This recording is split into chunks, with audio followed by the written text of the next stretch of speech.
Hello there, my name is Dave Hyder from an organisation called MindGap. You should have connected with MindGap through your 360 debrief, which by now you should have had. And what we'll be sending to you is this Excel sheet that we've delivered and discussed with you on the day, but we now want you to take a little bit of time, if we can suggest, just to kind of go through the numbers, go through the comments, and start to really allow some of this feedback to kind of distill down and make sense for you in the way that I'm just about to describe. Just to remind you, really want to encourage you that feedback is good. Sometimes it's challenging. You don't have to agree with it. You can decide which bits to take and which bits to leave. But actually to get this kind of almost like an open window to you in terms of feedback from others, from your manager, your peers, and maybe people in your team, is surely a good thing. Even though some of the feedback might be challenging, that's just part of life, I would suggest to you. So you can see here on this Excel sheet that you're going to get a version of something that looks like this. It won't be exactly the same, but it'll be very similar. Some of the competencies might be slightly different, depending on an organisation that you work with that might have chosen different competencies. So these are unique to this company that we were working with here. But it will look, broadly speaking, like this. Lots of numbers, and as you'll know, when we went through the 360 debrief with you, we talked to you about these kind of 3-4 different areas. Number one is the average score, so column M.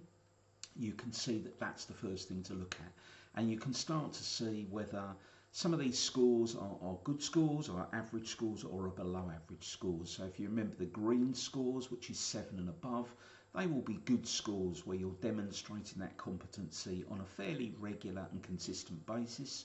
The orange scores will be decent competencies, between 4 and 6, 6 going into 7. Decent competencies, competencies that we would see on a fairly regular basis, but not quite as strong and demonstrable as the 7s and above.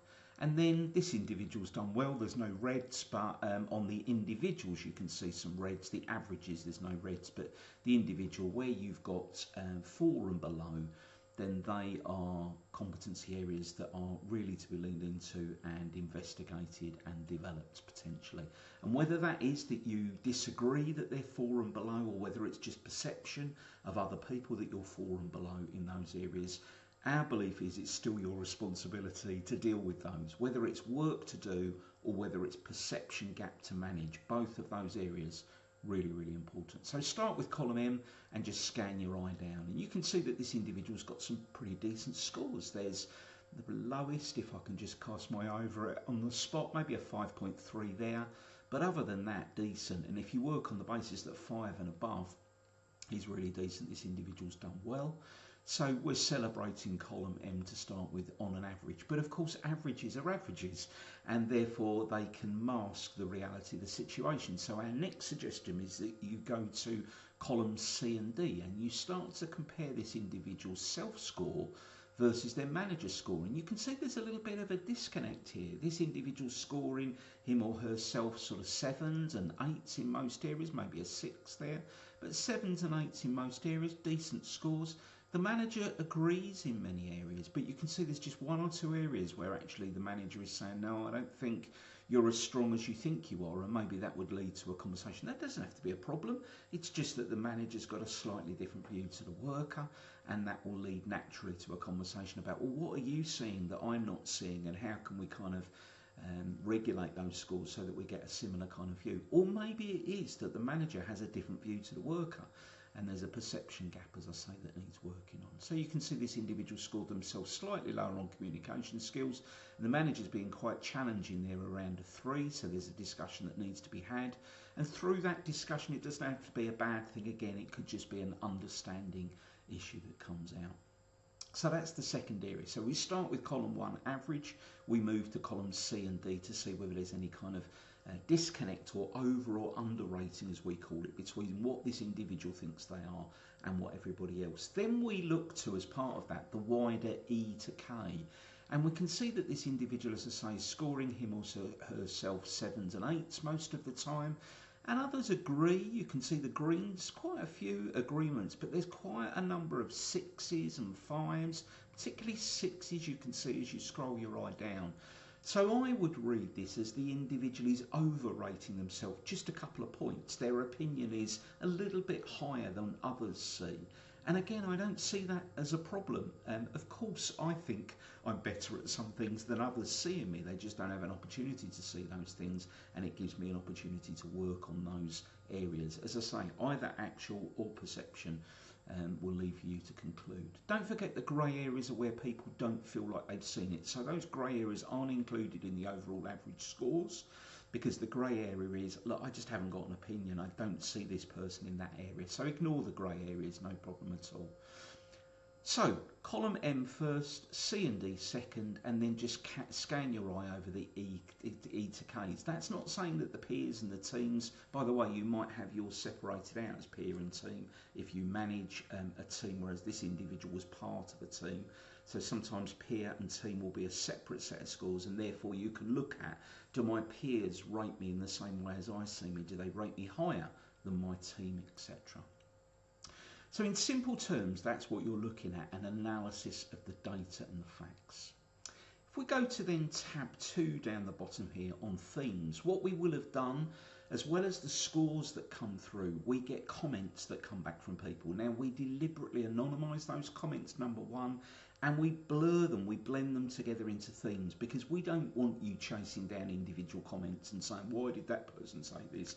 We've had bad experience of that. So we don't sanitise the comments, we don't take anything out, but we do blend them into themes, which is what you can see on the screen here. So if it's said once, we still capture it. If it's said 2 or 3 times, we capture it strongly. So you're not actually seeing the actual words that people have put in. We keep those to ourselves, but we're sure we validate the fact that there are general themes coming through.